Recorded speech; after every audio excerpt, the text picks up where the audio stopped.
દાહોદના ખરેડી ગામે ગામતળની જમીન પર થતા કથિત ગેરકાયદેસર ધાર્મિક બાંધકામો સામે ગ્રામજનોનો વિરોધ. મામલતદાર અને એસપી કચેરી આવેદનપત્ર પાઠવી કરાઈ રજૂઆત. દાહોદ જિલ્લાના ખરેડી ગામના જાગૃત નાગરિકો દ્વારા ગામતળની જમીન પર થઈ રહેલા કથિત અનધિકૃત બાંધકામ મુદ્દે વહીવટી તંત્રને રજૂઆત કરવામાં આવી છે. ગ્રામજનોના એક પ્રતિનિધિ મંડળે આજે દાહોદ મામલતદાર કચેરી તેમજ જિલ્લા પોલીસ વડાની કચેરીએ રૂબરૂ જઈ આવેદનપત્ર પાઠવ્યું હતું.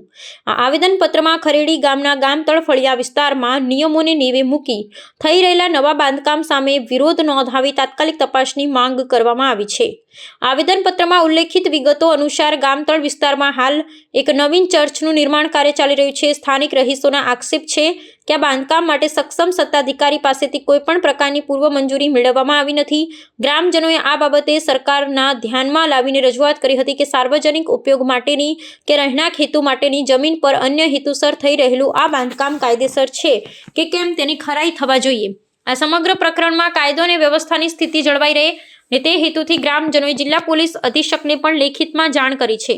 ગ્રામજનોએ અપીલ કરી છે કે વહીવટી તંત્ર દ્વારા આ બાબતે તટસ્થ તપાસ કરવામાં આવે અને તમામ દસ્તાવેજી પુરાવાઓની ચકાસણી કરવામાં આવે. જો આ બાંધકામ ગેરકાયદેસર જણાય તો વહીવટી તંત્ર દ્વારા યોગ્ય પગલાં લેવામાં આવે તેવી પ્રબળ માંગણી ગ્રામજનો દ્વારા કરવામાં આવી છે.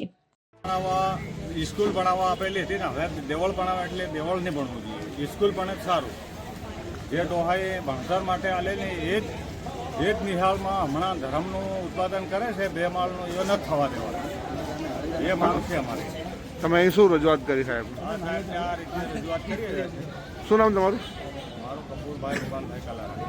બનાવવા દેતી અમારા ડોહાઈ તો આ દેવળ બનાવે છે, એ દેવળ નથી બનાવે પછી એટલે નથી બનાવવા.